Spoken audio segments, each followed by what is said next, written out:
pues hacemos una breve reseña de nuestro invitado para saber un poquito más de su trabajo. Si os parece, pues vamos a empezar con Ignacio Trujillo, Nacho Trujillo. Él comenzó su estudio universitario en la Universidad de La Laguna, trasladándose posteriormente a la Universidad de Granada para cursar la especialidad de física teórica. Fue astrofísico residente en el Instituto de Astrofísica de Canarias, donde se doctoró por la Universidad de La Laguna. Posteriormente hizo varios postdoctorados en el Instituto Max Planck y la Universidad de Nottingham. Tras recibir un contrato Ramón y Cajal, obtuvo una plaza fija, mejor dicho, en el Instituto Astrofísico de Canarias, donde actualmente es investigador científico titular. Es especialista en formación y evolución de galaxias y lidera un equipo de investigación dedicado al estudio de las estructuras de bajo brillo superficial. Así que muchísimas gracias por estar con nosotros, Nacho, Nacho Trujillo. Bienvenido. También tenemos con nosotros a Raúl Infante Sainz, realizó su estudio de física en la Universidad de Granada, es malagueño. Posteriormente hizo un máster de astrofísica con la especialidad en observación e instrumentación en la Universidad también de La Laguna. Hizo el doctorado en el Instituto de Astrofísica de Canarias y la Universidad de La Laguna bajo la supervisión, aquí lo tenemos, del doctor Ignacio Trujillo, con una tesis dedicada al desarrollo de técnicas para el estudio de las estructuras de bajo brillo superficial, y en la actualidad es investigador postdoctoral del Observatorio Astrofísico de Javalandre, que nos imaginamos que tendrá un nevazo espectacular a día de hoy, en el Centro de Estudios de Física del Cosmos de Aragón, CEFCA. Es decir, que trabaja como investigador y como operador de telescopio en el Observatorio de Javalandre, y donde también habrá un nevazo espectacular será en la zona de Tarragona. Muchísimas gracias, Raúl, por estar con nosotros. Ya conocemos a Alex Roy, estuvo con nosotros hace poco como invitado en otra charla de la Agrupación Astronómica de Malgasirio. Es astrofotógrafo especializado en cielo profundo, tiene su propio observatorio, AstroCat, situado en Prades de Tarragona. Trabaja de consultor en astroturismo en Mizar Experience, es divulgador científico y guía astronómico acreditado por la Fundación Starlight en el Parque Astronòmic Muntanya de Prades. Colabora en proyectos científicos con el Instituto de Astrofísica de Canarias. Y lo que yo tengo claro es que habéis formado, pues, un buen tándem que ha arrojado resultados bastante valiosos en cuanto a este tipo de estudios, ¿no, Ignacio? Así es, yo creo que espero que a lo largo de la presentación pues vean un poco el desarrollo del trabajo en conjunto y cómo las dos comunidades pueden aprovechar lo mejor de cada una de ellas para estudiar la frontera del conocimiento actual, ¿no? En muchos aspectos, como intentaré comentarles. Antes estábamos hablando que los aficionados como tal podemos realizar muchas más cosas de las que hacemos, y me has fulminado con la respuesta, Nacho.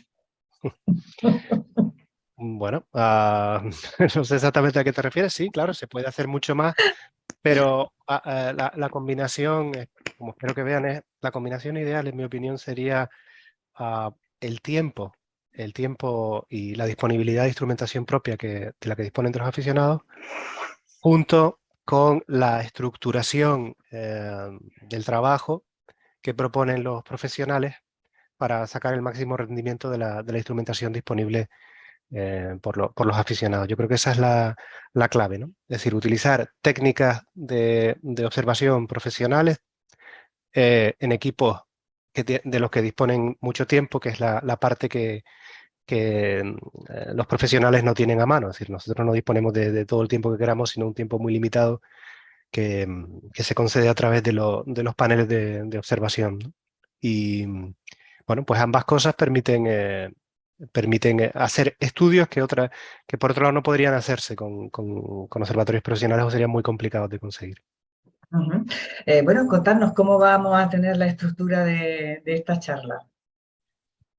Bueno, pues empezaré yo dando una pequeña introducción al problema científico que se quiere abordar y después Alex hará una También una pequeña sección donde explica cómo llevó a cabo el experimento que proponíamos y después Raúl pues, describirá la parte del tratamiento técnico, tratamiento profesional de los datos que se obtuvieron con la instrumentación de Alex. Pues dicho y hecho, cuando queráis. Muchísimas gracias por estar con Vale, nosotros. muy bien. Raúl, si no te importa, comenzamos con la presentación. A ver, creo que deberíais estar viendo mi pantalla. Sí. ¿Ahora? Sí, Sí. perfecto. Muy Pues bien. vale, lo primero, volver a dar las gracias a la agrupación por la invitación y por permitirnos explicar el trabajo que hemos hecho durante los últimos años. Entonces, Raúl, podemos empezar con la primera diapositiva. Vale, disculpen que las diapositivas estén en inglés, es un poco un reciclado de las diapositivas que damos en charlas a un público más internacional y por lo tanto, pues bueno, eh, los conceptos, es decir, se entenderá todo, pero algunas palabras pues estarán en inglés. Entonces, empecemos con el problema que se quería abordar. Ahí hay una imagen de un sitio relativamente bueno, con un poquito de nubes, pero bueno, se ve un atardecer y se ve un cielo muy oscuro. No parece que sea en mucha altura porque hay como hierba en la imagen, pero bueno, se ve la Vía Láctea y se ve todo ese fondo estrellado. Y esta es un poco pues la imagen que todos tenemos de una noche relativamente buena cuando vamos al campo a observar, ¿no? Entonces, todos estamos acostumbrados a ese famoso número de que un buen ojo desnudo puede ser capaz de ver hasta magnitud 6, pero ese numerito de la magnitud 6, magnitud 5, se refiere a fuentes puntuales. O sea, cuando los astrónomos hablamos de fuentes puntuales, nos referimos principalmente a la emisión de las estrellas, es decir, que el ojo efectivamente ve hasta esa magnitud. Pero lo que queremos abordar hoy no es tanto el brillo de fuentes puntuales, de estrellas, sino las estructuras de muy bajo brillo superficial y sobre todo objetos extendidos. Y por ejemplo en esa imagen lo que se ve extendido es principalmente la Vía Láctea, ¿no? Entonces cuando trabajamos con objetos extendidos no nos vale caracterizar el brillo de esas fuentes utilizando solo la magnitud, sino que debemos investigar el brillo superficial. Y el brillo superficial es el flujo de fotones que nos llega, pero por unidad de área. Entonces, en vez de hablar de magnitudes, hablamos de magnitudes por arco segundo cuadrado. Pero normalmente no hablamos, es decir, cuando queremos decir esto, utilizamos una determinada forma de medir ese brillo y que, bueno, profesionalmente se llama una fluctuación de 3 sigma en áreas de 10 por 10 segundos de arco cuadrado. Eso es irrelevante. ¿Cómo lo medimos? Lo relevante es utilizar como referencia ese número de lo que puede ver el ojo desnudo y en una noche excepcionalmente buena, pues somos capaces de ver con el ojo pues aproximadamente brillos superficiales de 16 magnitudes por arco segundo cuadrado. Y eso pues corresponde a aquellos que hayan visto, por ejemplo, el centro de la galaxia de Andrómeda. O sea, somos capaces de ver a ojo en una buena noche el centro y ese es el típico brillo de 16 magnitudes por arco segundo cuadrado. O sea, ese límite que también pues, nos permite ver un poco las partes más altas de nuestra galaxia como la Vía Láctea. Y esto ha sido así básicamente durante toda la historia de la humanidad, hasta que el año 1609 pues todo cambió gracias a que, Raúl, si puedes pasar la siguiente diapositiva, gracias al invento del telescopio. Ahí tienen uno de los múltiples telescopios que estuvo creando Galileo, en comparación con pues, un telescopio moderno dedicado a cartografiados como es el Sloan que está a la derecha, que es un telescopio de diámetro de 2,5 metros, ¿no? Bueno, pues desde 1609, como he dicho, hasta la actualidad hemos conseguido aumentar por un factor 10.000 la capacidad de ver estructuras de bajo brillo superficial. Y por lo tanto, ahora, en la actualidad, pues somos capaces de ver objetos que son 10.000 veces más débiles de lo que el ojo puede detectar, ¿no? El ojo desnudo, ¿no? Entonces, cuando vemos el universo 10.000 veces más débil que lo que ve el ojo desnudo, vemos lo siguiente. vemos que no solo veríamos nuestra galaxia así bonita en el cielo, sino si tuviéramos capacidad de ver con 10.000 veces más sensibilidad, empezaríamos a ver pues, las galaxias cercanas, cometas, explosiones de supernova, y ahí como referencia está puesto el diámetro de la luna llena para que se den cuenta lo impresionantemente gigantescas que son estas estructuras si las pudiéramos ver. Es decir, estamos acostumbrados a ver esas estrellas y la Vía Láctea, pero si pudiéramos ver con 10.000 veces más sensibilidad, empezaríamos a ver que los objetos, que las galaxias cercanas realmente se extienden bastante en el cielo, ¿no? Es decir, es mucho más de lo que uno a primera vista podría tener. Ahí también hay un ejemplo de un par de remanentes de supernova, algunos tan grandes como que ocupan el tamaño de la luna llena. Y eso, pues, es lo que... Alguien está dando unos golpes que, por favor, lo pueden silenciar. Eh, esto es el universo que se vería a 26,5 magnitudes por segundo cuadrado. Y es el universo, esas imágenes de las galaxias ahí son las típicas que tenemos nosotros de pues, los cartografiados. Cuando uno va a Wikipedia y mira M33, M31, la nebulosa de Orión o lo que sea, pues ese es el típico brillo superficial al que estamos acostumbrados a ver los objetos. Pero eso no es todo. Raúl, si puedes darle más adelante.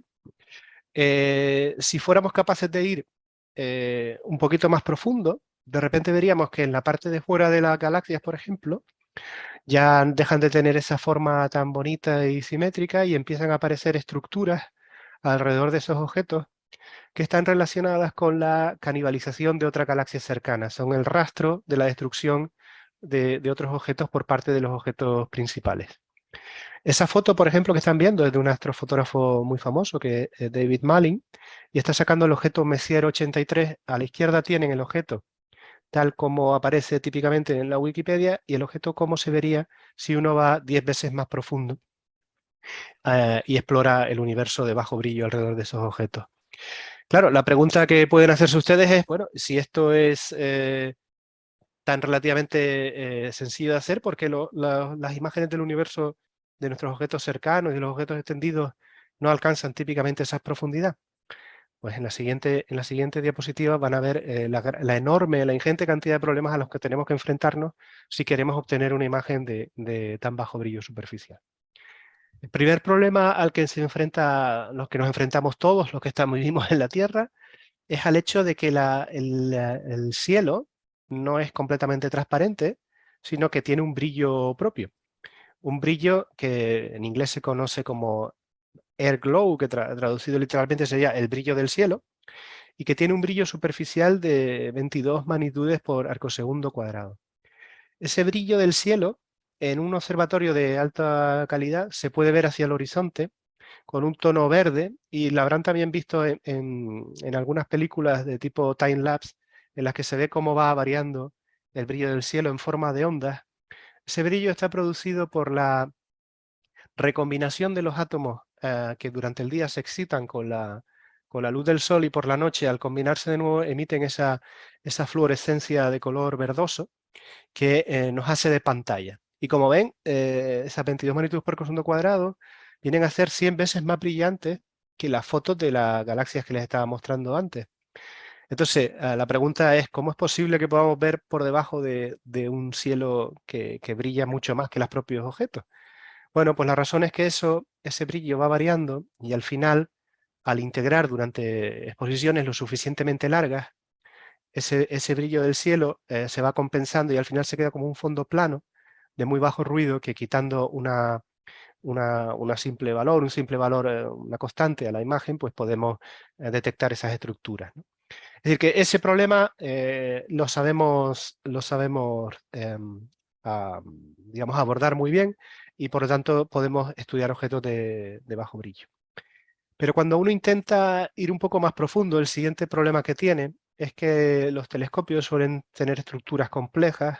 A la izquierda tienen una imagen de la estructura del Gran Telescopio de Canarias, un telescopio de 10 metros, y como ven, cuando entra la luz, existe un montón de estructura necesaria para soportar el peso del espejo secundario que está en la parte de arriba, pero que como problemas que genera toda esa estructura es que se producen múltiples rebotes de la luz y generan estructuras artificiales, gradientes, reflejos, etcétera, en nuestras imágenes que suelen ser de bajo brillo, pero al ser producidos por la estructura del telescopio, pues nos impiden ver los objetos astronómicos.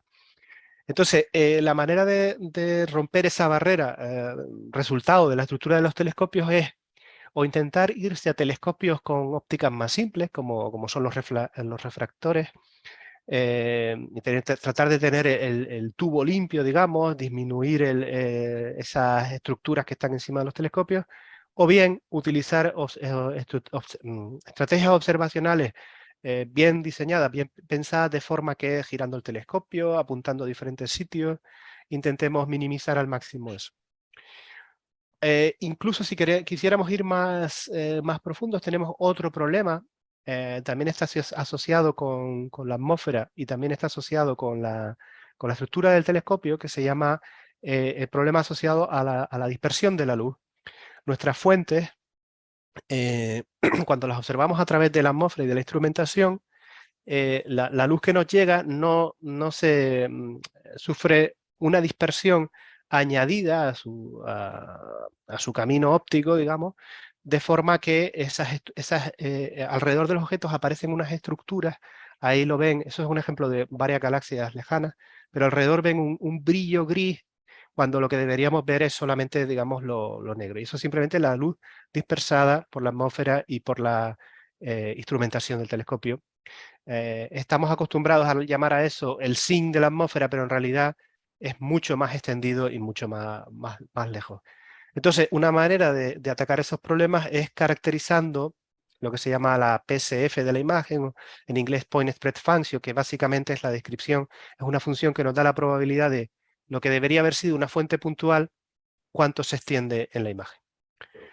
Bueno, pues si estos problemas fueran pocos, cuando en la siguiente diapositiva vemos otro problema que tiene que ver con el hecho de que vivimos dentro de una galaxia. En la imagen ven las galaxias, el conjunto de galaxias de Messier 81 y M82, y alrededor ven toda una estructura así nebulosa, difuminada, que se corresponden a los cirros galácticos. Los cirros galácticos son las estructuras de polvo de nuestra propia galaxia, que cuando vamos muy profundo aparecen en nuestras imágenes. Uno podría pensar, bueno, si nos vamos lejos del plano de la Vía Láctea, pues esas estructuras de polvo no deberían estar. Pero en realidad en la imagen de abajo ven esas estructuras de polvo sacadas por el satélite Planck, y allí ven que, mm, que las estructuras de polvo realmente ocupan un enorme porcentaje del cielo nocturno. Y eso se debe simplemente a que, como estamos dentro del disco, las estructuras de polvo que estén cerca de nosotros, pues nos ocupan grandes regiones del cielo. Y este es un problema muy importante, porque no tiene solución desde el punto de vista técnico, sino es un problema que nos ofrece la naturaleza, y la única forma de escapar de esto pues sería tener telescopios fuera del plano de la galaxia, lo cual está más allá de cualquier salvaje imaginación de la tecnología que uno pudiera tener, ¿no? Bueno, esto es un poco en cuanto a la problemática y a lo que uno puede ver en el cielo de bajo brillo. En la siguiente diapositiva les muestro que hay un montón de grupos, profesionales dedicados al estudio del universo de bajo brillo, y utilizando infraestructuras muy diferentes, desde telescopios de 3,5 metros, de telescopios relativamente más pequeños, como 1 metro, telescopios de tipo amateur, entre comillas, como el medio metro ese que aparece en la imagen, cartografiados como el Sloan que comenté anterior, un telescopio de 2,5 metros, o incluso telescopios que son combinaciones de muchos refractores, como la estructura de ese telescopio, que es el telescopio de Dragonfly. Bueno, y todos esos telescopios se dedican al estudio de bajo brillo, hay más, pero eso es un ejemplo, y llegan a profundidades 10 veces más, 10 veces mejores que las que comenté antes con el cartografiado del Sloan. Bueno, en la siguiente diapositiva les muestro una imagen de nuevo de la galaxia de Andrómeda con la Luna como referencia, para que vean cómo se ve el universo cuando uno va 100.000 veces más, con una precisión, con una sensibilidad 100.000 veces mayor que la que produce el ojo desnudo. Y ahí ven que, bueno, alrededor de la galaxia Andrómeda se ven ciertas estructuras, algunas correspondientes a la caída de satélites, pero además, lo que está señalando ahora Raúl, son restos del polvo de nuestra propia galaxia. Y así que se pueden imaginar un poco también la enorme dificultad que nos supone el estudio de estructuras de bajo brillo simplemente por este problema, ¿no? Pues a continuación les describo unos pocos casos científicos simplemente para darles una pincelada de lo que hacemos a nivel profesional. En la imagen de la izquierda ven una imagen típica de lo que dije, ¿no? Del cartografiado del SLOAN, y a la derecha una imagen profunda del mismo campo, de nuevo mostrando toda esa estructura filamentaria asociada a la contaminación de los cirros de nuestra galaxia. Pues el estudio de esas imágenes, el estudio fotométrico de esas estructuras, pues nos permite saber la naturaleza del polvo, del polvo galáctico, y por lo tanto también nos da alguna idea de estrategias como para intentar minimizar ese problema o sustraerlo de las imágenes si fuera posible. En la siguiente diapositiva les muestro otro ejemplo del tipo de ciencia que se puede hacer cuando uno va a, a muy bajo brillo.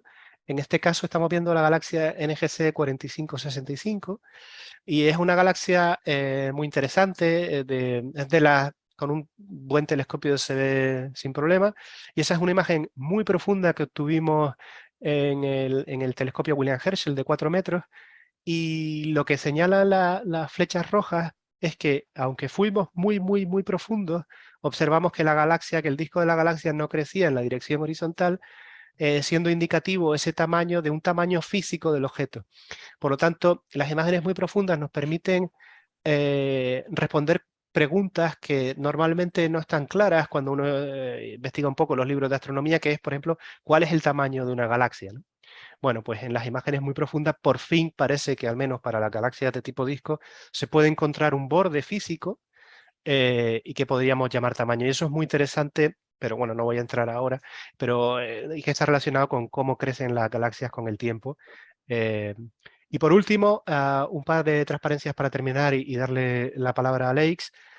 El problema en concreto que nos planteábamos en esta colaboración está relacionado con los halos estelares.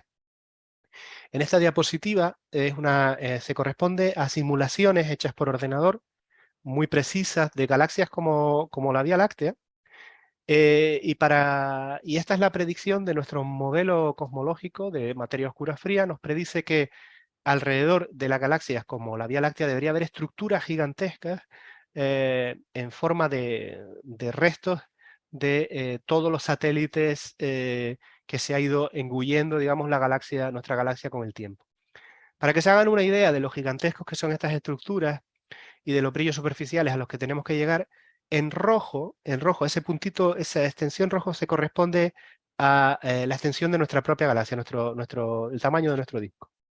Si fuéramos capaces de ir hasta brillos superficiales 28,5, pues vemos que entonces la galaxia debería crecer y debería ser mucho más extendida, ¿no? Entonces, esa es una predicción de los modelos de formación de galaxias, y por lo tanto, el estudio de esas envolturas estelares alrededor de nuestra galaxia es clave para refutar o confirmar todas estas ideas sobre cómo se forman las galaxias. Entonces, en la última transparencia, les presento el objeto que hemos estudiado en esta colaboración, que es la galaxia Messier 101, y es un objeto que nos pareció extremadamente interesante porque es un objeto que sorprendentemente no tiene un halo estelar. Y digo sorprendentemente porque, aunque esta es una imagen muy profunda, como pueden ver, la galaxia no es simétrica, tiene una estructura como asimétrica hacia la izquierda, es decir, tiene más disco hacia la izquierda que hacia la derecha, y eso es clásico de cuando las galaxias están interaccionando con otras estructuras, ¿no? Entonces, el hecho de que no detectáramos nada alrededor nos pareció sorprendente y por lo tanto un objeto fantástico para intentar explorarlo con mucha profundidad, a ver si esta galaxia supone una anomalía al modelo cosmológico, al modelo de cómo se forman las galaxias, o si bien éramos capaces de detectar la parte periférica. Y ya con esto acabo, que creo que he estado hablando mucho tiempo.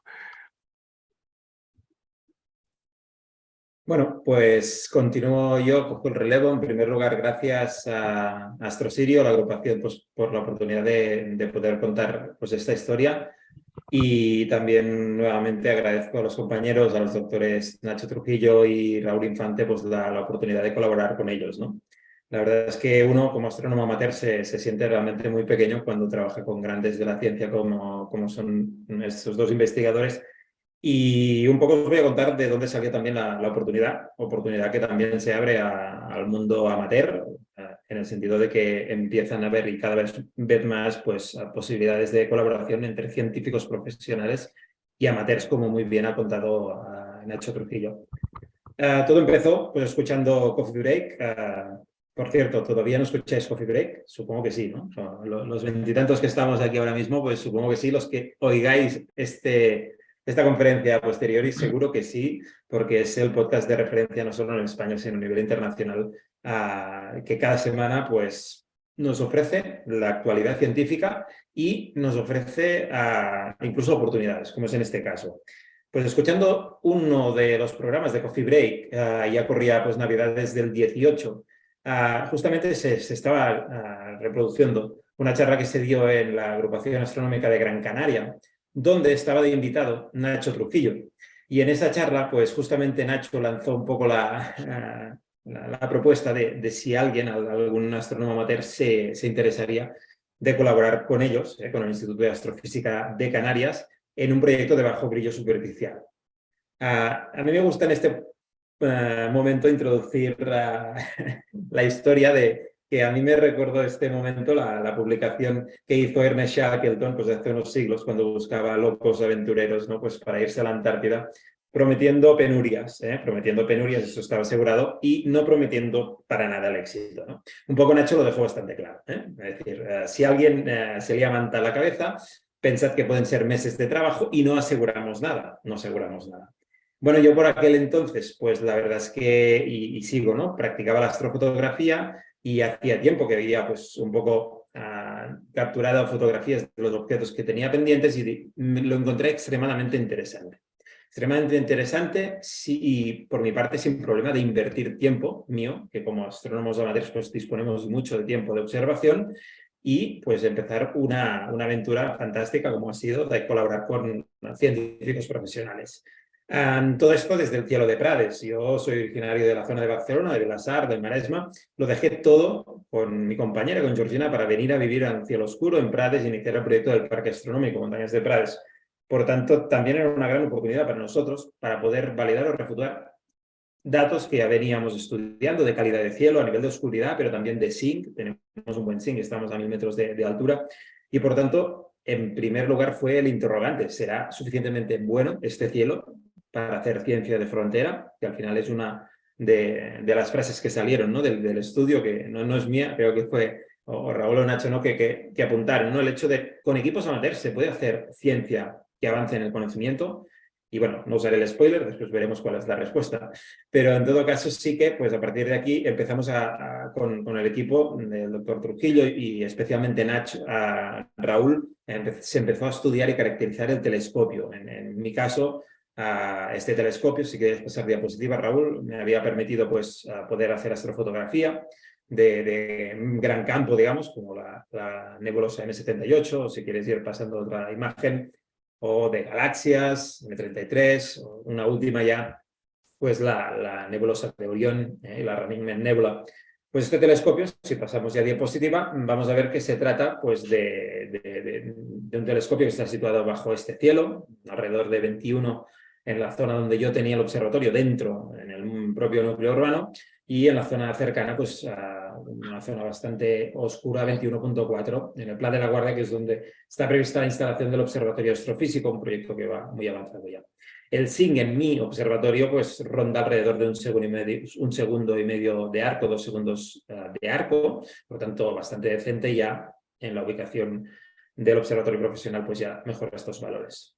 Pues bueno, empezamos a estudiar el equipo, a ver si este refractor, de hecho es un Takahashi FSQ85, podía dar suficientemente buenos resultados, y pareció que sí, ¿no? Raúl arrojó los datos y pareció que sí. Entonces, si quieres pasar diapositiva, pues bueno, el proyecto incluso lo pudimos compartir in situ en Canarias en un programa de Coffee Break. Yo lo digo con emoción porque la verdad es que para mí fue conocer a Héctor Socas, ¿no? Y al equipo que están detrás de Coffee Break. Yo es que se me pone la piel de gallina. Realmente son gente maravillosa como Raúl, como Nacho, y es que el mundo de la ciencia es brutal, ¿no? Conoces a gente con una energía, unas ganas y un talento enorme, y poder compartir un proyecto como este pues fue fenomenal. Pero no perdamos el guión porque estábamos hablando de si el telescopio era bueno, si el cielo era suficiente. Pareció que sí, y bueno, pues la primera noche, bueno, nos ponemos a hacer investigaciones, y por favor, Raúl, no pases para nada la siguiente diapositiva, ¿de acuerdo? Empezamos la primera noche de observaciones. Esto me requería hacer unos patrones de dithering importantes, ¿eh? Esto ya estamos en el mundillo, pero por si alguien se ha perdido, pues básicamente mover el campo unos cuantos, no segundos de arco, que es lo que hacemos en astrofotografía, sino minutos de arco. O sea, imaginaros que de un campo fijo se tenía que mover el campo bastante, haciendo un patrón, que después Raúl seguro comentará, incluso rotaciones. Yo no tengo rotador de campo y por tanto me requería estar despierto. Por tanto, todas las noches aprovechables, sin luna, noche oscura, me tenía pues que estar a pie del telescopio haciendo estas rotaciones totalmente despierto. Así empezamos la primera noche, ya sobre el año 19, mes de febrero-marzo, y cuando terminé la noche, 8 de la mañana, pues intenté subir las imágenes para mandarlas al IAC, y pues ya cuando puse mandar imágenes, me sale un mensaje de solo le queda una semana para que lleguen las imágenes, ¿no? Aquí tenemos un problemón un poco grande, ¿vale? Está muy bien vivir en el pueblo, está muy bien el cielo oscuro, pero el internet rural, ¿cómo va? Pues va fatal, ¿no? Entonces tuve la ocurrencia de irme al centro cívico, que es donde está el gimnasio del pueblo y donde hay el punto de enlace con alta velocidad de internet, y ahí sabía que a partir de las 8 ya estaba Maxi, mi amigo de pueblo, vecino y buena amistad, porque justamente compartimos edificio con el parque astronómico, y Maxi, yo creo, digo, si le pido a Maxi me dejará conectarme. Y así fue, ¿no? Entré, Maxi, hola, ¿qué tal? Sí, sin problema, conéctate. Bueno, eran las 8:30 de la mañana, cansancio se acumulaba, mando las imágenes, me voy para casa, digo, bueno, finalmente me voy a poner en la cama, ya el día levantado, o sea, ya a luz de día, y de golpe recibo un WhatsApp de Raúl, ¿vale? Momento importante del proyecto. Raúl empieza ya un poco, diciendo, no, muy bien, está muy bien las imágenes, pero tenemos un problema. Digo, ostras, un problema, digo, y ya temblaba, ¿no? Dice, hay un manchurrón. Digo, ¿cómo que hay un manchurrón? Pues dice, sí, hay un manchurrón. Dice, repásate las imágenes, y hay algunas imágenes, de hecho, concretamente, prácticamente era más de media hora, casi 45 minutos de datos perdidos, porque aparecía una mancha, eso se iba. Digo, ostras, esto es una borrada, vamos a ver qué ha pasado. Yo ya eran las 9 de la mañana, ya sin dormir, o sea, a partir de aquí, moraleja del asunto, no toméis decisiones sin haber dormido, ¿vale? Porque lo que va a venir ahora es un poco grave. ¿Qué pasó? Pues que finalmente puse Stellarium, hice la simulación desde el observatorio, y efectivamente, pues el manchurrón era debido a que la galaxia transitaba por detrás de la chimenea, no mía, de toda la comunidad de vecinos, ¿vale? Entonces, ¿cómo se soluciona este problema? Pues solo hay una solución, que es coger una radial y cortarla de cuajo. Y así lo hice, pues llamé al vecino Joan, que me prestara la radial, y si quieres pasar diapositiva, desde ese día, la comunidad de vecinos, no voy a decir el nombre ya porque me puedo meter en un buen fregado, pues no tiene chimenea. Por favor, esto que no salga de aquí, ya sé que nadie lo va a publicar, pero no hace falta que lo compartáis porque me puedo poner en un buen lío. Pero gracias a esta chimenea cortada, cada noche tengo 45 minutos más de observación, especialmente en objetos que vayan muy bajos, horizonte norte. Gracias a la comunidad se pudo también avanzar en la ciencia un poco más. Estuvimos ya terminando pues esta primera parte del proyecto del año 19, pues alrededor de las 51 horas de observación.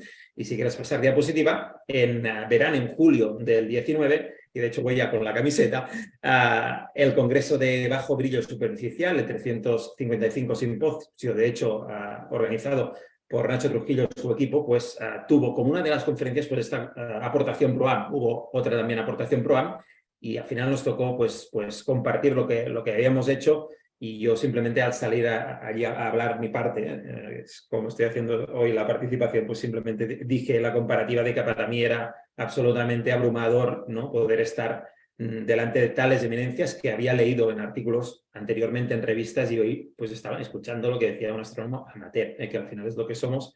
E incluso creo que comparé, ¿no?, es como si cogieras una niña que está jugando en el patio de la escuela, la coges y le propones de ir a jugar pues con Alexia en el Camp Nou, ¿no?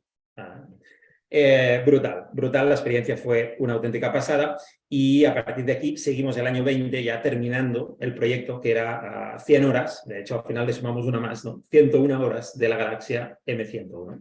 Y así es como, bueno, sucedió todo, y mi aportación, si quieres pasar la siguiente diapositiva, pues con este equipo, un equipo amateur, que muchos de los que estáis aquí podéis tener equipos similares, un reflector súper pequeño, 8 centímetros de diámetro, no estamos hablando de categoría medio metro, como hemos visto antes, y que gracias a estas ópticas pues bien trabajadas y con un buen seguimiento, y sobre todo y especialmente con una caracterización del equipo por parte del equipo científico, que aquí pues agradezco nuevamente que dedicaran horas de investigadores profesionales a caracterizar pues este equipo excepcional.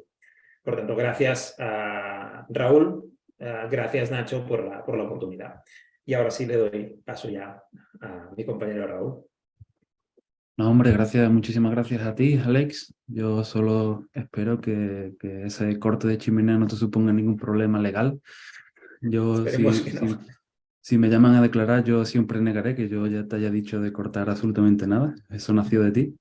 Pero bueno, ahí ganamos unas cuantas horas o minutos cada noche, ¿no? Entonces, gracias a Nacho ya conocemos digamos, el universo de bajo brillo superficial, en qué consiste todo este tema. Gracias a Alex ya también sabemos su equipo y su observatorio, y ahora yo voy a ir un poco más al detalle, ¿vale? Al detalle técnico de cómo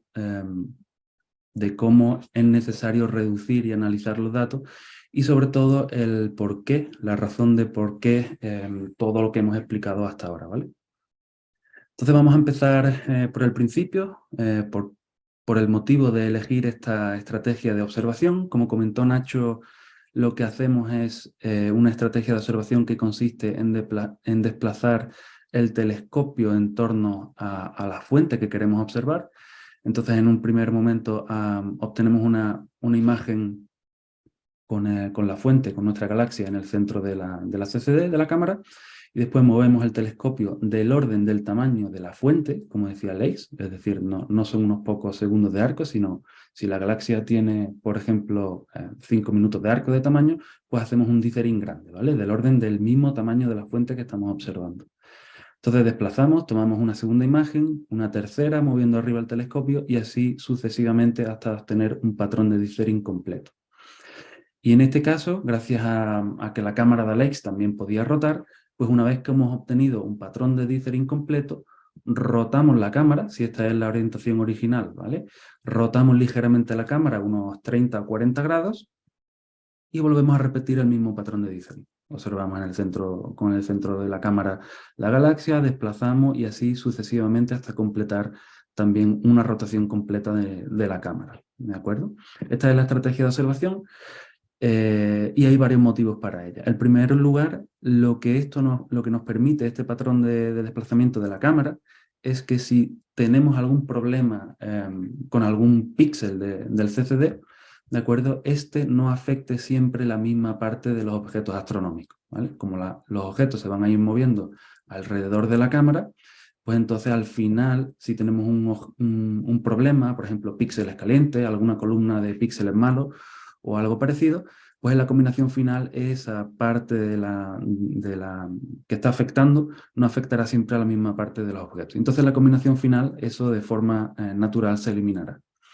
Y además, este movimiento del telescopio en torno al objeto, lo que nos permite también es obtener una corrección de auto flat fill, como comentaré más adelante, ¿de acuerdo? Lo siguiente que tenemos que hacer es considerar las imágenes de calibración. En este caso tenemos bayas y también tenemos darks, ¿de acuerdo? Normalmente, como las cámaras, incluso en observatorios profesionales, están suficientemente frías, del orden de -90 o incluso más, -100 grados, utilizando nitrógeno líquido, la contribución de la corriente de oscuridad de los darks en muchos casos incluso se obvia, ¿de acuerdo? Entonces solo se corrige de baya. Lo que en este caso tenemos que hacer es tener ambas contribuciones en cuenta, ¿de acuerdo? Porque como la cámara de Leica está enfriada hasta -25 grados, es una temperatura considerable para una instrumentación amateur, pero no es suficientemente fría. Y como podemos ver aquí, bueno, el bias, como todos ustedes saben, es un nivel de cuentas que aumentamos de forma artificial, aplicando una tensión al voltaje extra a la cámara para poder leer las cuentas positivas y negativas, ¿de acuerdo? Pero por el contrario, los darks es una contribución que en cada píxel se va acumulando, es decir, un píxel va registrando cuentas que se van generando a lo largo del tiempo de exposición. Y como ven aquí, las dos contribuciones son distintas y cuando uno tiene como objetivo estudiar el universo de bajo brillo superficial, pues no puede permitir de ninguna forma tener este tipo de estructuras súper débiles, que en muchos casos serán del mismo orden que uno pretende estudiar, ¿de acuerdo? Si uno no elimina, no corrige de forma adecuada este patrón, esta estructura que tiene aquí en las imágenes individuales, pues al final tendrá estructuras artificiales, no artificiales, sino correspondientes a la propia cámara, que podría confundir con las estructuras de bajo brillo, ¿vale? Vamos ahora con el flat fill, una vez que hemos corregido el bias y el dark. Y como comentaba, el patrón de dithering nos permite hacer una corrección de auto flat fill, lo que significa que no vamos a tomar imágenes de flat durante el atardecer o el amanecer, sino que vamos a utilizar las propias imágenes de ciencia, ¿vale?, para construir nuestra imagen de flat fill. Entonces, como ven aquí, lo único que tenemos que hacer es enmascarar apropiadamente todas las fuentes astronómicas. Como ven, las ponemos en blanco, que significa que hemos puesto una máscara sobre ella, y normalizamos adecuadamente la imagen, ¿de acuerdo?, para tener un nivel de cuenta del orden de los píxeles con valor igual a 1, ¿de acuerdo? Entonces, como las fuentes han ido moviéndose alrededor en torno al field of view, al campo de visión de la cámara, pues entonces a lo largo de sucesivas imágenes lo que podemos hacer es apilar todas estas, utilizando una media robusta, por ejemplo, para, pues por si no hemos sido capaces de detectar algún píxel malo, algún rayo cósmico, pues no tenerlo en cuenta, ¿de acuerdo? Y haciendo esta combinación, pues obtenemos la imagen de Master Flat Fill. La razón de hacer todo esto es que utilizando las propias imágenes de ciencia para hacer el flat fill, tenemos en cuenta los posibles gradientes durante nuestra observación, ¿de acuerdo? Y no incluimos gradientes artificiales que posiblemente existan al obtener flat fills, imágenes de flat fill durante el atardecer. Pues piensen, por ejemplo, que, bueno, este es un campo de visión enorme, como ha comentado Leica, es decir, tenemos en una diagonal un tamaño de 1,7 grados, ¿de acuerdo? Entonces, si por ejemplo el Sol está en esta dirección a la hora del atardecer y tomamos flat, pues en esta parte del CCD tendremos más cuenta que en la otra esquina, que está en la otra dirección. Entonces, de forma artificial, nosotros obtendríamos un flat al anochecer que introduciría gradientes en nuestras imágenes de ciencia, ¿de acuerdo? Bueno, y ya una vez que hemos corregido todos los defectos, por así decirlo, todos los efectos propios del instrumento, en nuestras imágenes ya solo tenemos píxeles a los cuales han llegado fotones del espacio, ¿de acuerdo? Del espacio y de nuestra atmósfera. Y en este momento es cuando tenemos que explicar y cuando tenemos que considerar uno de los pasos más importantes en la reducción de los datos astronómicos, que es la corrección del fondo de cielo. Entonces, para explicar un poco por qué es tan importante esto y cómo abordarlo, vamos a considerar estas 4 imágenes. En primer lugar tenemos, es la misma imagen, ¿de acuerdo? O sea, no es la misma imagen, es la misma parte del cielo, aquí hay una galaxia, pero obtenida con distintos telescopios. En esta de aquí tenemos la imagen del Sloan, la imagen del Stripe 82, del Stripe 82, de las cumbres y del Gran Telescopio Canario, ¿de acuerdo? Y lo que obtenemos es lo siguiente. En esta región de aquí, como esta imagen es poco profunda, uno podría decir que simplemente esto es parte del cielo. Aquí no hay ninguna fuente astronómica, ¿de acuerdo? Igual ocurre pues con la región verde. Uno podría decir que aquí en esta parte simplemente tenemos ruido, tenemos fondo de cielo. Pero en cuanto va un poquito más profundo, utilizando el survey, el cartografiado Stripe 82, vemos que en la región verde ya empezamos a tener una fuente y aquí en la región roja tenemos dos fuentes. Si continuamos yendo más profundo todavía, vemos que ya de forma clara y evidente tenemos una fuente y aquí tenemos un par de fuentes, ¿de acuerdo? Y si vamos todavía más profundo, que es la imagen más profunda que tenemos ahora mismo con el GTC, vemos que efectivamente no solo hay dos fuentes, sino que aquí empiezan a aparecer todavía más. Pero no solo estas fuentes, digamos, bien definidas y claras y evidentes, sino la contribución de la propia galaxia, ¿de acuerdo? Si ustedes se fijan aquí, tienen el disco extendido de la galaxia, perdón, el disco, la emisión difusa del disco de la galaxia llega hasta aquí, de forma clara. O sea, en esta región no tenemos cielo. Tenemos contribución de cielo, por supuesto, de todas estas fuentes y de la propia galaxia. Pero aquí es que, como no hemos ido lo suficientemente profundo, tenemos simplemente cielo. Entonces la pregunta es, ¿qué ocurre en este tipo de imágenes si nosotros consideramos esta parte de la imagen como si fuera cielo, lo modelamos como cielo y lo sustraemos? Pues entonces lo que tenemos es lo que ven aquí, ¿de acuerdo? Tenemos la sobresustracción del cielo, que es un efecto que mata absolutamente todas las observaciones en cuanto a que no puedes utilizarlas para después obtener la caracterización física de los distintos galaxias y estrellas, ¿no? Entonces aquí lo que ocurrió, esto se corresponde con una imagen de la Data Release 1, ¿vale? De la primera liberación de datos del Hyper Suprime Camera. Y aquí, en el proceso de reducción, no fueron capaces de detectar con suficiente precisión toda la extensión de la galaxia, de forma que la parte de fuera la consideraron como cielo, ¿de acuerdo? Estimaron esto como si fuera cielo y sustrajeron esta contribución, de forma que lo que obtuvieron fue un anillo de sobresustracción. Esto negro de aquí son cuentas negativas, muy cercana a la galaxia. Y como decía, pues esto mata absolutamente todo. De aquí no puedes hacer fotometría de la galaxia, no puedes caracterizar la morfología ni la forma de este tipo de objetos. Y esto pasa sobre todo para los objetos extendidos como este tipo de galaxia. Pues en la segunda liberación de datos aprendieron de este tipo de errores y ya así pues fueron capaces de incluir mejoras en la pipeline, en el proceso de reducción de los datos, y ahora sí obtienen una mejor estimación del cielo. En nuestro caso particular, para este proyecto, nosotros hacemos algo similar, ¿de acuerdo? Utilizamos software específicamente desarrollado para detectar estructuras de bajo brillo superficial, ¿vale? Como ven aquí nuestro objeto que estamos estudiando, la galaxia M101, y todo el resto de fuentes, ¿vale? Somos capaces de detectar, enmascarar y después hacer una primera estimación del cielo, como ven aquí, de color blanco, rojo y amarillo, ¿de acuerdo? Hay como un gradiente utilizando este tipo de software.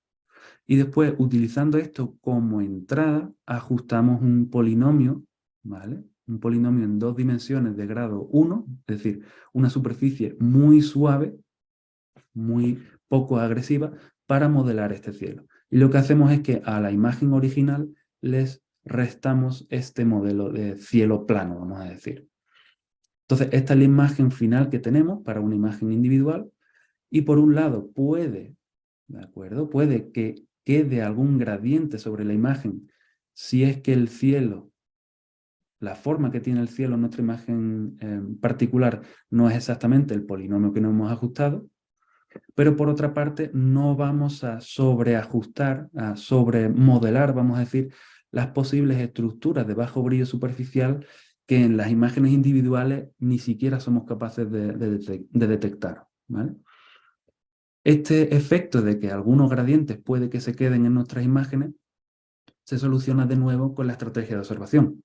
Como los gradientes que vamos a obtener en las sucesivas imágenes van a estar orientados de forma distinta debido al patrón de dithering y de rotación que hemos obtenido, pues de forma natural todo este tipo de gradientes se promediará, se eliminará de forma natural y solo quedará la señal correspondiente a los objetos astronómicos, ¿vale? Como comentaba Nacho. Esa es la razón y el motivo de integrar en mucho tiempo de exposición y hacer estrategia de observación con DISRI. Bueno, pues ya que hemos corregido todo esto, solo queda la calibración astrométrica de los datos, es decir, asignarle coordenadas celestes a cada píxel de la imagen. Para ello utilizamos el catálogo de Gaia y este software, astrometry.net. Y en este caso en particular, como tenemos un gran campo de visión y muchísimas fuentes en todas las imágenes individuales, pues no supone ningún problema, ¿de acuerdo? En cuanto al mismo tiempo que también obtenemos la solución astrométrica, pues también caracterizamos la distorsión de la cámara, ¿de acuerdo? Y corregimos la deformación del campo de visión de la cámara. Y ya para finalizar, pues también hacemos la calibración fotométrica, que en este caso hacemos un match, es decir, miramos qué fuentes son comunes con el catálogo de Sloan en la banda R, porque es la banda que más se asemeja al filtro que estamos utilizando de luminancia. Y todo esto se lleva a cabo en un marco que hemos desarrollado también dentro del grupo de bajo brillo, que empezó en Canarias, al cual denominamos Manage, que básicamente es un marco, es un software que nos permite hacer reducción de datos y análisis de los datos de forma totalmente automática, una vez que hemos, digamos, instalado el sistema, y permite también obtener resultados reproducibles, ¿de acuerdo? Entonces hicimos un pequeño artículo en Nature Astronomy, pues que pueden ver con esta referencia. Y ya pues, yendo al resultado de este proyecto, esto es lo que hemos obtenido. Aquí tienen la imagen de la galaxia M101, ¿de acuerdo? Ven multitud de estrellas muy brillantes que caracterizaremos y sustraeremos en un futuro para poder estudiar de forma más precisa las estructuras de bajo brillo superficial, pues la luz difusa que tenemos en torno a esta galaxia. Aquí si hacemos un zoom, vemos esta parte de aquí, que tiene un tamaño de unos 30 minutos de arco, y ven cómo esto es una animación, ¿de acuerdo? Lo que pasa es que creo que con la calidad de compartir pantalla ahora mismo no se aprecia muy bien. Al principio sí, ¿vale? Entonces, lo que hacemos es que vamos acumulando tiempo de exposición total de integración, ¿de acuerdo? Y vemos cómo poco a poco se definen cada vez más y ganamos en señal a ruido, ¿vale? Y aquí lo que vemos en esta gráfica es el brillo superficial límite que alcanzamos a medida que vamos considerando más y más tiempo de exposición. ¿De acuerdo? Lo que vemos es que los datos que obtenemos, es decir, las mediciones sobre las imágenes van como la raíz cuadrada del tiempo, es decir, sigue la predicción teórica. Y en general, pues con este telescopio de unos 8,5 centímetros y un tiempo total de exposición de unas 100 horas, pues al final acabamos obteniendo un brillo superficial límite de unas 28 magnitudes por segundo de arco al cuadrado, ¿vale? Con esta métrica que comentó antes Nacho. Si lo comparamos con otros estudios de la galaxia M101, por ejemplo, tenemos la imagen también profunda obtenida por Fabian Neyer con su telescopio de 14 centímetros. En este caso, como es un poco mayor, pues observando una cantidad total de tiempo de unas 24,3 horas, también en luminancia, obtiene un resultado similar de unas 27,9 magnitudes por segundo de arco al cuadrado. Y por otra parte, tenemos también el estudio de Chris Mijos en 2018, con un telescopio ya sí bastante más grande, un 90 centímetros de apertura, y un tiempo de exposición total de unas 15 horas en la banda V, pues iba más profundo, en torno a unas 29,3 magnitudes por arco segundo cuadrado. En este caso, ustedes pueden ver cómo ellos modelaron la PSF, que es algo que nosotros también haremos, es decir, caracterizaron la dispersión de luz debido a las estrellas más brillantes en el campo de visión, y sustrajeron ese campo de luz dispersada, como comentó Nacho, ¿de acuerdo? Entonces, la parte externa de la galaxia son capaces de estudiarla con mayor precisión.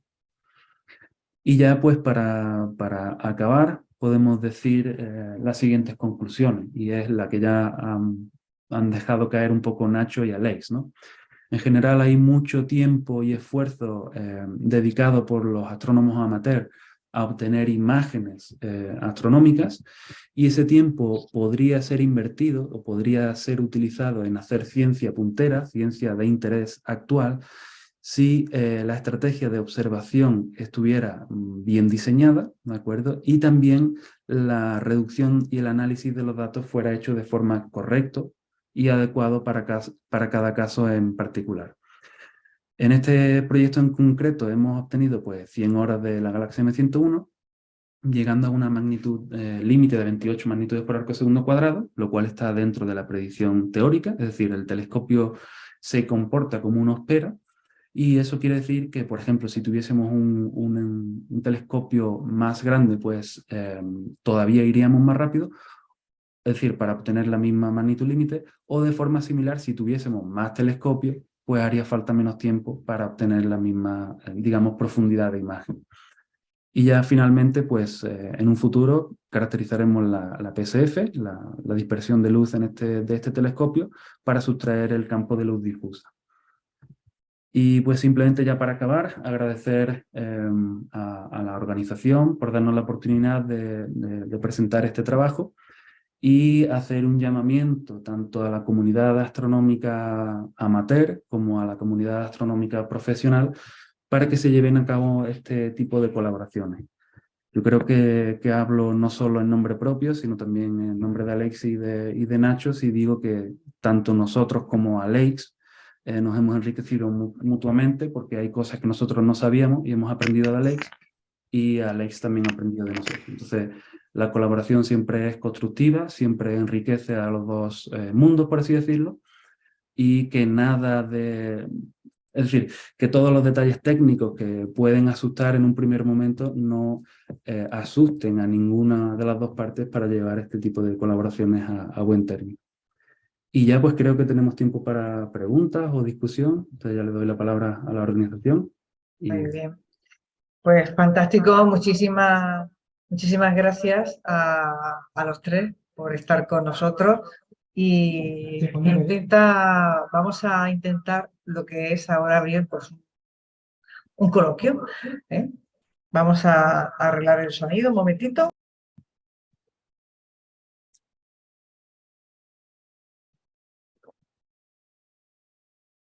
Supongo que ahora ya no hay problema. Tenía por aquí yo un poco de eco. Bueno.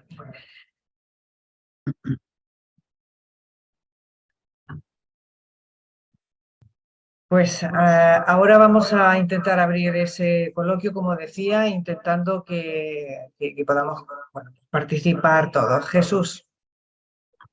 Ya, bueno, a ver si hay alguien más que quiera. Yo es que tengo aquí una página de preguntas, así que es mejor que pregunten a otros compañeros, que si les interesa, pues sí, seguramente habrá algunas de las que tengo que apuntar que ya tengan pensado otras compañeros. Bueno, ni que decir tiene que podéis abrir vuestros micrófonos, que lo podéis hacer cada uno personalmente sin ningún tipo de problema. Así que cuando queráis.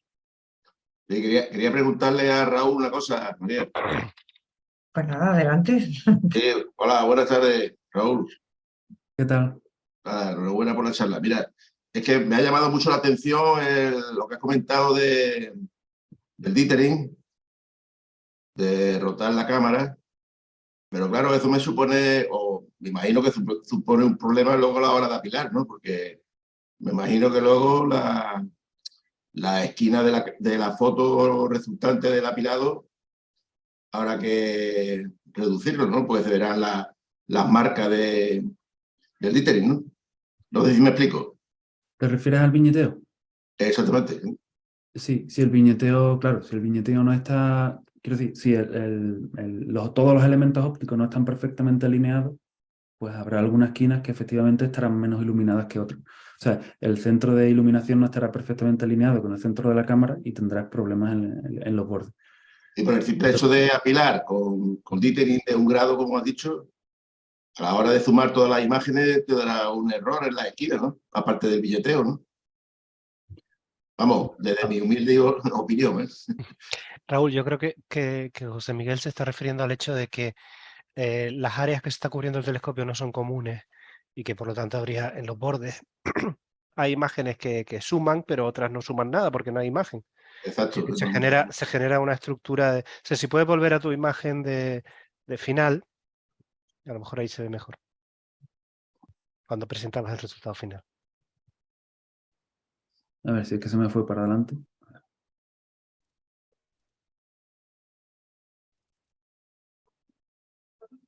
Es una de las últimas imágenes. Mm.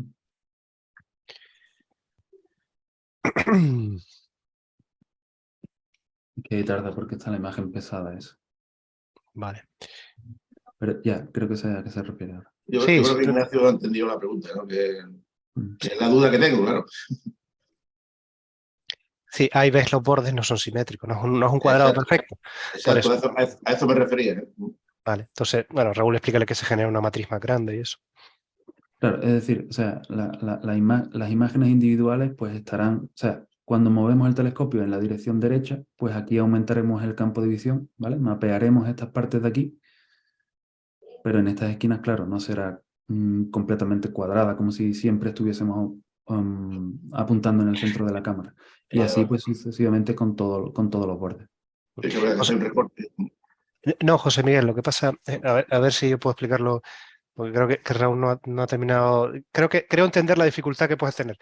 El hecho de que tú tengas rotaciones o que muevas demasiado, efectivamente hace que no todas las zonas tengan la misma profundidad. De hecho, se ve mucho más ruido hacia los bordes de la imagen que lo que es hacia el centro. Pero es que además disponemos de, cuando se apilan las imágenes, el software que nosotros utilizamos genera una foto, digamos, en blanco que ocupa el área común de todas las observaciones. Todo eso que ves en blanco es lo que el programa ha detectado como la máxima área común de todo. Vale, es decir, después lo que hace es ir apilando en ese fondo, digamos, de cuenta cero, que es el blanco. ¿Vale? Es decir, que tú después vas colocando tus piecitas en el mosaico ese final. Ves que la imagen en blanco sí es un cuadrado. Vale. Vale, esa es la clave. No es que no. Sí, es que el propio software que usamos genera la estructura de máxima área, digamos. Genial. Bueno, muchas gracias por la explicación. Ah, David no tiene micrófono y estaba preguntando en el chat, dice, bueno, no dispongo de micrófono y simplemente quería preguntar ¿hasta cuánto tiempo de integración se espera llegar en este proyecto con la galaxia? Bueno, pues yo creo que en este proyecto en concreto ya hemos comprobado que, pues que la instrumentación sigue lo que uno espera en cuanto a la predicción teórica, como ven aquí, y pues alcanzando un brillo superficial límite de 28 magnitudes por arco segundo cuadrado, ya la cantidad de tiempo que uno tiene que invertir para aumentar una décima la profundidad es muchísimo y hasta cierto punto no merece la pena. Entonces, efectivamente. le podríamos preguntar a Alex, pero... No, ahí se ve la curva. La curva Claro. roja es la predicción teórica y en el eje horizontal se ve el tiempo que se necesita. Al principio se va muy, muy rápido, pero después cada vez alcanzar 0,1 magnitudes más profundo se va haciendo muy costoso. Y cuando se llega a ese momento hay que ir a telescopios de más apertura. No tiene sentido. O multiplicar por muchos telescopios pequeños. Eso. Llega un momento en que ya no tiene sentido. Cuando se alcanza aquí digamos, Hay el plato. siempre ganas algo, pero llega un momento en que para pues eso, ganar una décima de magnitud, pues a lo mejor tienes que dedicar 10 veces más tiempo, no tiene sentido. Miguel Gutiérrez, adelante. Hola, buenas noches. ¿Se me escucha? Sí, perfectamente. Bien. Alto y claro. Muy bien. Bueno, primero dar las gracias a los ponentes. Me ha parecido muy interesante la charla. Mi pregunta va dirigida a Ignacio, ¿no? Que creo que fue la primera persona que dio la primera parte de la charla, ¿no? Sí. Comentabas casi al principio de la presentación que una de las dificultades para este tipo de observaciones, de fotografía, ¿no? Hablabas del sky glow, ¿no? El airglow. Del propio brillo del cielo. Y Exactamente. había ahí un apunte que me ha llamado mucho la atención porque es una idea que llevo rondando mucho tiempo en la cabeza y me gustaría que me confirmaras, o no, Decías que con el suficiente tiempo de integración se podían detectar estructuras más débiles que el propio brillo del cielo. Sí, claro. ¿Cierto, no? Sí, sí. ¿Hay algún límite teórico desde el punto de vista estrictamente matemático?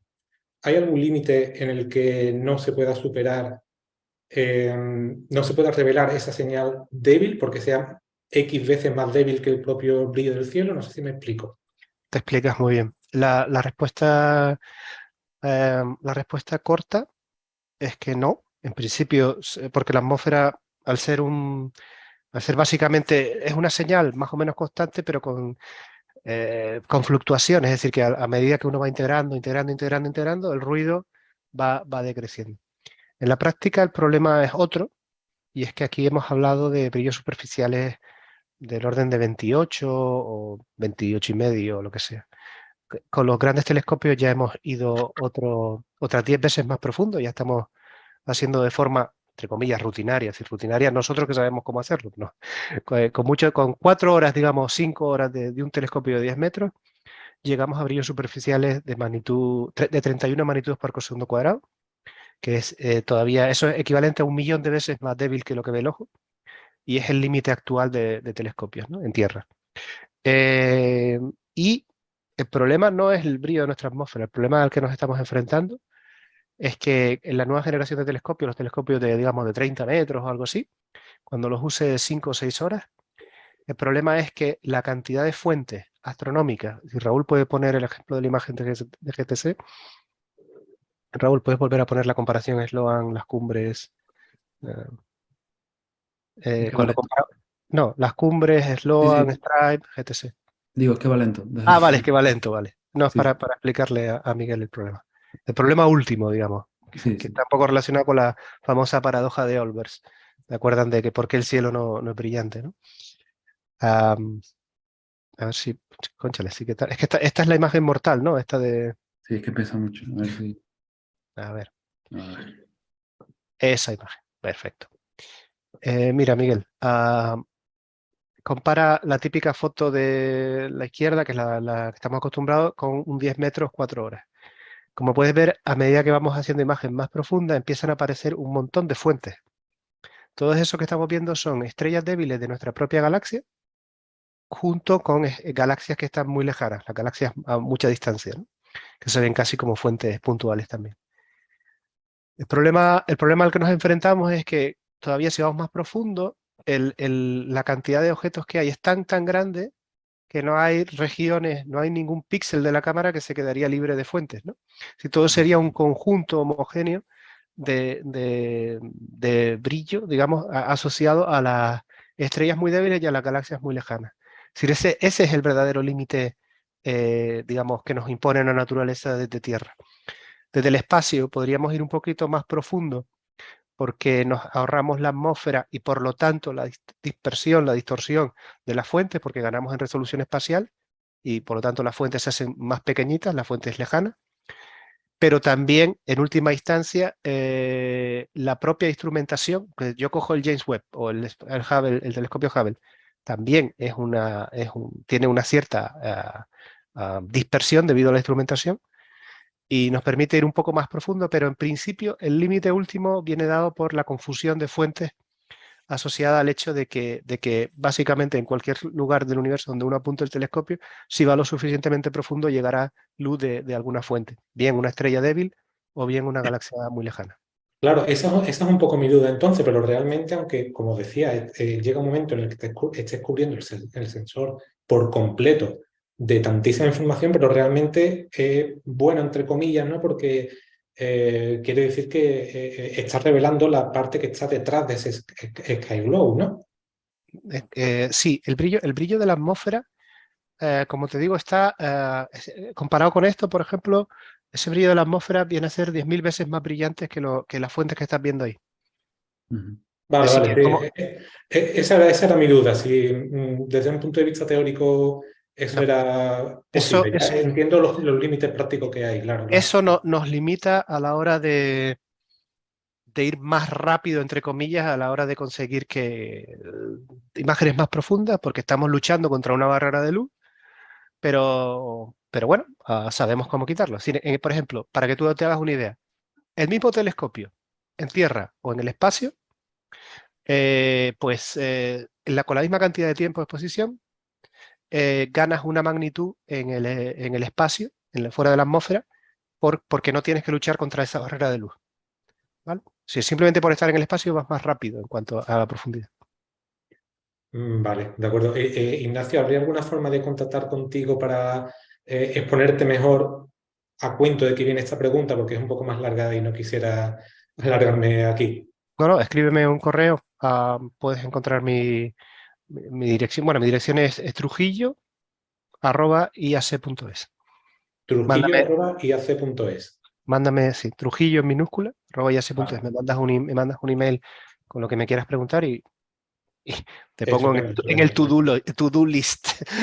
Muy bien. Que te puedes imaginar que es grande. No te Venga, preocupes, sin problema. Muchas gracias. Muchísimas gracias. Javier Zayas, ¿qué tal? Buenas noches, adelante. Hola, buenas noches, ¿qué tal? Bueno, en primer lugar, dar la enhorabuena a los participantes de este trabajo, que me parece alucinante este tipo de colaboración entre, bueno, los que se dedican a la astrofoto y a los profesionales de la astronomía. Y bueno, en realidad tengo dos preguntas. La primera es, ¿por qué se ha elegido para este trabajo esa galaxia en concreto?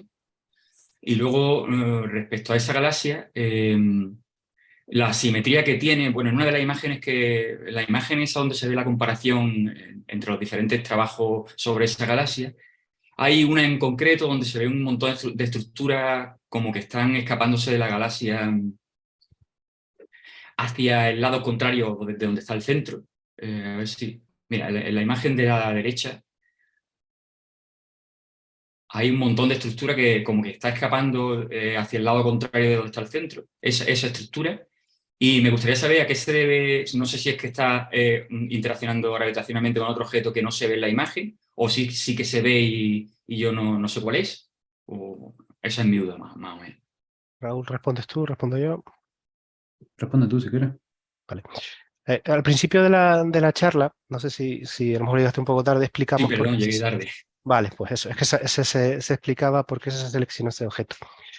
Eh, Efectivamente, este objeto es un objeto muy misterioso, porque uno esperaría encontrar un montón de estructura alrededor relacionada con la interacción con otro objeto.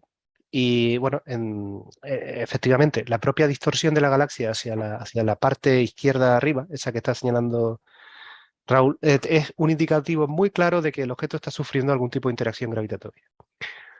Casi con seguridad lo está sufriendo con la galaxia que está debajo, NGC 5474, que aunque parece muy redondita, y ese también es una parte misteriosa, cuando hacemos un zoom en esa galaxia, la imagen de la izquierda lo ves mejor, el núcleo central de la galaxia está desplazado del centro. Ahí, es decir, ahí se ve mejor la parte central.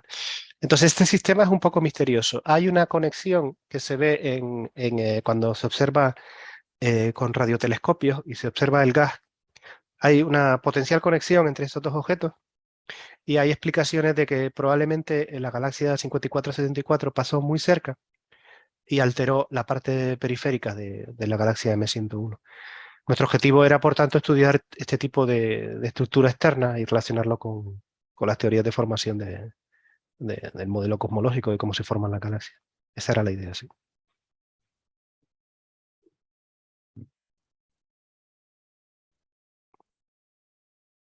Vale, muchas gracias. Bueno, también tenemos otra pregunta de Sebas en el chat. Dice, buenas, yo tengo otra pregunta. ¿Cómo afecta la contaminación lumínica a esa magnitud máxima o más débil a la que se puede detectar información de estructuras?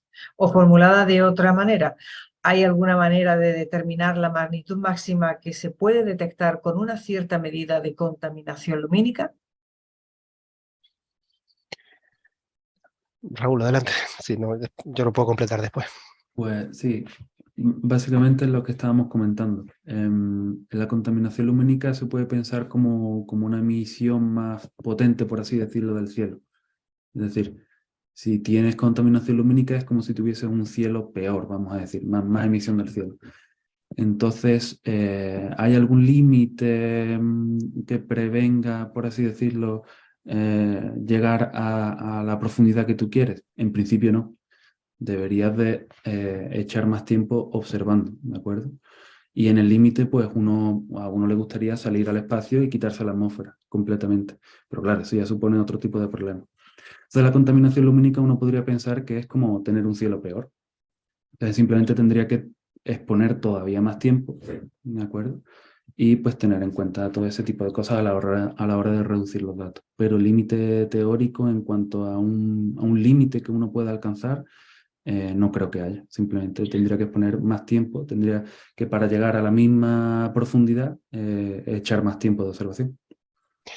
Eso es totalmente cierto lo que dice Raúl, pero es que además hay otro problema asociado y es que eh, la contaminación lumínica suele venir de fuentes muy localizadas en el sitio, ¿no? Por ejemplo, hay una ciudad o lo que sea, y eso te va a generar un gradiente de luz además que te va a complicar mucho la reducción de los datos, porque mientras que el cielo, digamos, en el cenit, pues está variando, está fluctuando, pero es más o menos una constante, entre comillas. Si tú tienes un gradiente de luz, tienes que saber modelar esa contaminación lumínica y te va a complicar, va a ser complejo. Se te va a añadir una complejidad extra. Es decir, vete al sitio más oscuro que puedas. Ese es el resumen de todo, ¿no? Totalmente. Encontrar el sitio más oscuro que podamos. David, vuelvo a hacer otra pregunta. Entiende que el proyecto, que estamos hablando, se ha completado, por tanto, ¿existe ya un nuevo proyecto en marcha? ¿Se ha elegido ya qué objeto estudiar? Bueno, no sé si se da por hecho o no. Ujú.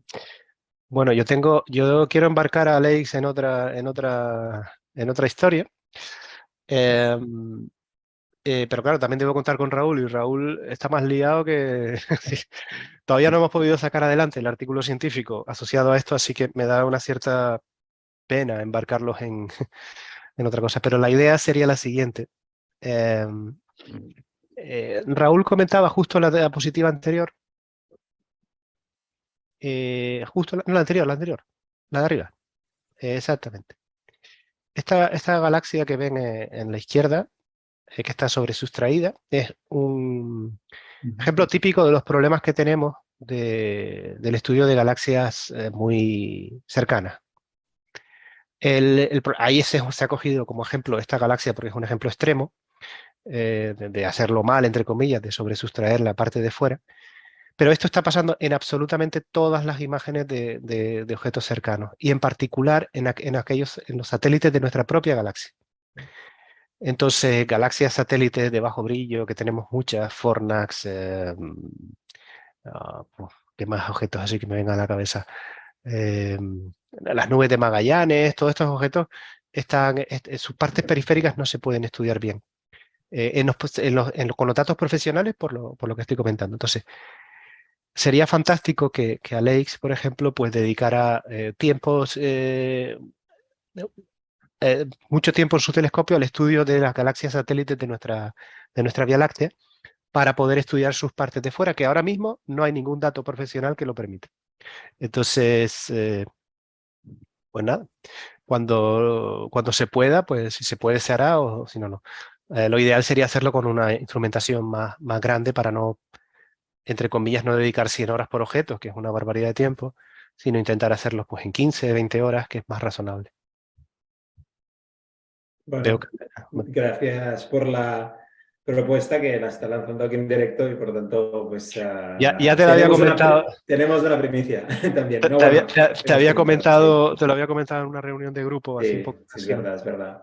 Pero no, bueno. la verdad, yo ahora estoy terminando la mudanza al nuevo observatorio y pues bueno, habrá más equipos funcionando en paralelo y la verdad es que ir más rápido será un sí o sí.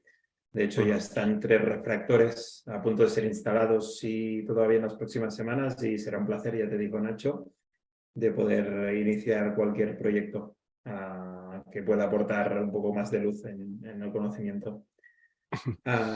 Sí. la verdad es que sí. A ver si Raúl se anima, porque sus manos también son muy buenas en la pipeline. Y bueno, como estamos de mudanzas, pues habrá que ver cómo adaptarlo todo. Pero sí, sí. Pero bueno, la idea que nos sin duda tenemos que hacer es sacar el artículo científico asociado a este trabajo, que en realidad está muy cerca, pero como todo en la vida siempre hay unos líos increíbles. Uno propone y la vida dispone. Sí, totalmente. Adelante, Jesús Navarro. Vale, a ver, que baja la mano ahora. Bueno, pues nada, que muchísimas gracias por las charlas, las explicaciones y todo. Ha sido un placer que pudierais compartir este rato así con nosotros. Y vamos, enhorabuena por todo lo que lleváis, ¿no? A ver, ahora quería hacer algunas preguntillas. Muchas de ellas ya han salido y eso me ha gustado un montón. Y hay otras que me han surgido nuevas conforme ibais contestando algunas. Por ejemplo, para esas galaxias cercanas de las que estaba hablando antes Nacho, me imagino que será más interesante contar con un campo relativamente amplio más que con una alta resolución por píxel, por ejemplo, o estoy equivocado, o necesitáis al menos una resolución mínima por píxel aparte del campo de visión. La combinación de área, o sea, de campo de visión que tiene el telescopio Halley y su tamaño de píxeles es la óptima. A ver, idealmente nos gustaría tener todavía una mejor resolución espacial en cuanto a los píxeles, pero con si más o menos el tamaño de tu píxel es del orden del SIN del sitio de observación, ya con eso puedes escapar. La clave es que si vas a tamaños de píxeles muy grandes, como por ejemplo, digamos, 3, 4, 5 arcosegundos, sí, podrías cubrir un área gigantesca. Eso estaría bien para estudiar objetos muy cercanos. Imagínate que quieres estudiar como la nube de Magallanes o la galaxia M31, que es una auténtica brutalidad de tamaño, ¿no? Pero el problema es que, de nuevo, ya han visto que cuando vamos muy profundo, empiezan a aparecer un montón de fuentes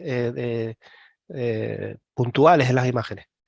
Si no eres capaz de resolver individualmente esas fuentes, porque caen todas dentro de un propio píxel, la eliminación de la contaminación de esa luz o su efecto, por ejemplo, a la hora de estimar el valor del background del cielo, sería un límite que nos impediría hacer una buena reducción. Es decir, que la resolución espacial en última instancia es necesaria para hacer una buena limpieza, digamos, y de lo que es el fondo y poder estudiar el bajo brillo. Okay. Y el sistema este que tenéis para poder tanto modelar el fondo de cielo como para hacer ese apilado sintético con las máscaras y todo eso, ¿eso pensáis que es algo que pueda ser razonablemente fácil de implementar en software habituales de procesado fotográfico, como por ejemplo PixInsight y demás? Digo, habituales para aficionados, evidentemente. Que sean fáciles de usar y esto, o es algo tan especializado que es prácticamente imposible de poder aplicar ahí. Raúl. El software que tenemos ahora mismo, lo que más usamos es GNU-Astro. Es software libre, open source, y ahora mismo solo está disponible en plataformas de Linux, GNU Linux, ¿vale? Pero yo creo que este tipo de rutinas también existen en los programas convencionales, ¿no? Que me corrijan Es decir, no está tan automatizado, no es igual tan robusto, pero hay, digamos, rutinas de Sigma Clipping y ese tipo de operaciones para apilar imágenes. Pero el software que estamos utilizando ahora mismo solo corre en sistemas operativos Linux. O sea, basados en Linux. Por ejemplo, en Mac también tenemos los programas. Vale. Pero en Windows definitivamente por ahora no. No es posible tener este tipo de programas en Windows, que creo que es lo que se usa mayoritariamente en la comunidad de aficionados.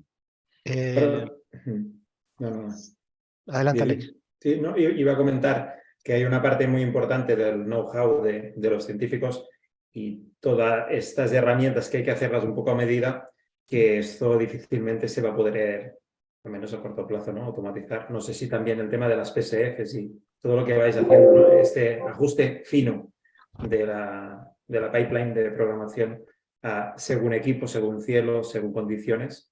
Esto, sacarlo en plan masivo en PixInsight, yo creo que por ahora está fuera de lo razonable. En realidad se podría. No hay ninguna razón por la que no se pudiera implementar en PixInsight. Pero necesitaríamos que el equipo detrás de PixInsight pues se formara con nosotros, en el sentido de que probablemente muchas de las cosas que se utilizan ya estarían disponibles, pero bueno, Alex, que de vez en cuando se conecta a las reuniones científicas que tenemos los lunes en el equipo, pues se da cuenta de que hay un montón de trabajo detallado. Es una barbaridad. O sea, que esto que no es... a ver, esto es un estudio científico de los propios datos en sí mismos. Si se trabajan los datos como problema científico que hay que entender para llegar al límite. Si no, no se puede. Y habéis hablado de que trabajáis con luminancia. ¿Esa es la mejor manera para poder determinar el tema del tamaño de las galaxias que estabais buscando? ¿O pensáis que quizá a lo mejor por alguna razón podría ser interesante probar en infrarrojo cercano, por ejemplo, o algo así?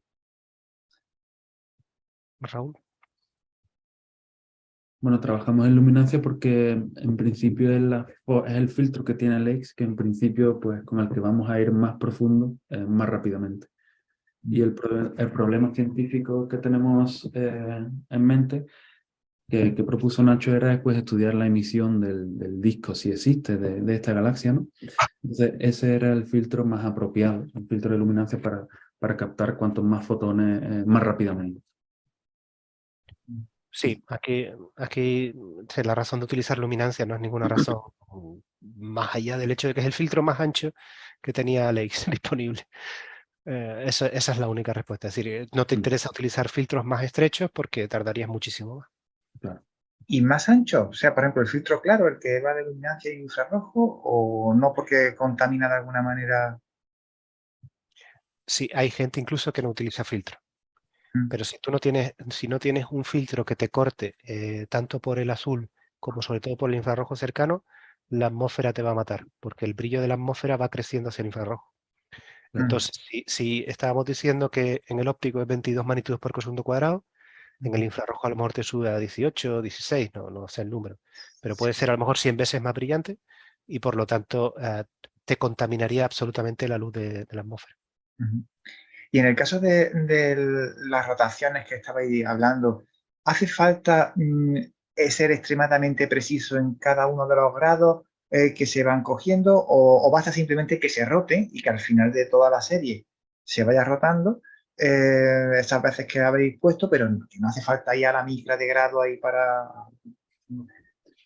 No, de hecho, o sea, tomamos como ventaja, aprovechamos esa ventaja que tiene el telescopio de la cámara de Alex, que es capaz de rotar, pero en principio si no se puede rotar tampoco pasaría nada, simplemente se cambiaría todavía más el dithering, o sea, se cogería otros apuntados para no repetir. Es decir, tomamos como ventaja que no se puede rotar, pero eso tampoco supone, digamos, una barrera para realizar este estudio. Es una ventaja que aprovechamos. De hecho, incluso a veces cuando uno no dispone de suficiente tiempo, es mejor no rotar incluso. Porque al final la corrección de campo plano que se aplica a los datos es mucho mejor si no hay rotaciones, porque cada rotación implica una corrección de campo plano diferente. Entonces, estos trabajos se podrían haber hecho sin rotación. Lo siento, Alex. Sepamos. Entonces, para cada no me digas esto porque estos son 2 años de dormir poco, Nacho. Bueno, Raúl lo está pagando con un bebé. Tranquilo. Todo por la ciencia, vamos. Ahí. Y en cada una de esas posiciones se toman varias imágenes o cada vez que lo mováis o lo rotáis hay que hacer varias fotos en cada posición? En cada orientación haces un patrón de dithering completo. Pues como puedes rotar, digamos, con la precisión que quieras, pues, o sea, eso nos da un grado de libertad extra para Sí. no repetir. Una sola, Jesús, una. Ah, a eso me refería. Una Que por cada uno de hace los aquí ángulos y ditherings. eso, Encuentras perfecto. cientos de fotos, sí. No vea. Oh. Eso sí. Repetir de nuevo es repetir en el mismo sitio. No sería repetir, a ver, de una exposición a otra, repetir el mismo sitio es la peor que puedes hacer. Ujú. Es decir, lo repites después de haber hecho 30 observaciones en diferentes sitios, no hay pasa nada. Pero el repetir el mismo sitio es el peor problema que puedes hacer porque las correcciones de campo plano de nuevo se benefician del hecho de que tú corriges con las propias imágenes. ¿Vale? Ujú. Nosotros no tomamos flats de amanecer o atardecer, no. Claro. Nosotros hacemos la corrección del propio, por eso hacemos esos apuntados tan diferentes, para poder corregir con el brillo de nuestra propia atmósfera. ¿Vale? No corregimos con el brillo de la atmósfera en el amanecer o el atardecer, que es muy brillante, sino el propio brillo, del propio brillo de nuestra propia atmósfera, que es muy débil para el ojo, es nuestra propia corrección de campo. Entonces, cuanto más nos aproximemos a las condiciones de iluminación del cielo en el momento de que se toma la foto, mejor. Si tú repites todo el rato en el mismo sitio, no puedes corregir ese cielo, porque los objetos no se están moviendo, no puedes corregir el cielo. Así que la respuesta es, tenga patrones de apuntados que tengan, digamos, 30 o 40 posiciones diferentes. Vale. Pues, y por curiosidad, una de las primeras fotos que mostraste era de M41 con polvo galáctico alrededor, y es una imagen magnífica, vamos, aunque no estuviera en blanco y negro y no estuviera así puesta en plan bonito, vamos a poner, pero a mí me pareció fascinante esa imagen. ¿Esa o la de abajo, la diapositiva 9, creo que se refiere? A ver, Esta, esta de aquí. 31, sí. Esta, ¿de dónde salió esta imagen? O sea, ¿la habéis hecho vosotros también? O? No. Esto es un cartografiado en H-alfa si no recuerdo mal, de la galaxia M31 y hacia la dirección del plano galáctico. Como ves, la contaminación va creciendo en brillo hacia la izquierda, que es donde está el plano de nuestra propia galaxia. Vaya. Ahora mismo puedes ver esto en color sin ningún tipo de problemas a partir de astrofotógrafos, bueno, de nivel, obviamente. Sí, Bueno, no recuerdo, a lo mejor no me viene el nombre a la cabeza, pero este que está aquí en Canarias, Alex. Esta la tiene Daniel López, la Daniel tiene López. Álvaro Ibáñez, ahora ya, desde hace unos años la tiene cada vez más gente, ¿no? Pero Rogelio Bernal fue el primero, después ya vino Daniel, Álvaro y después yo también me sumé con otros y ya somos un mogollón, creo. No sé si Javi también la tiene. La verdad es que es un objeto que se está volviendo clásico, que es los cirros en M31. Cuando hace 5 años no la tenía nadie esta foto, la tenía Entonces, Rogelio. esta era en H-alfa y ¿con qué equipo? Porque se ve que es una focal muy corta, ¿no? No lo sé. No lo Pero sé. esto es un cartografiado, ¿no, Nacho? No, No, no es una suma de... Creo, no lo sé.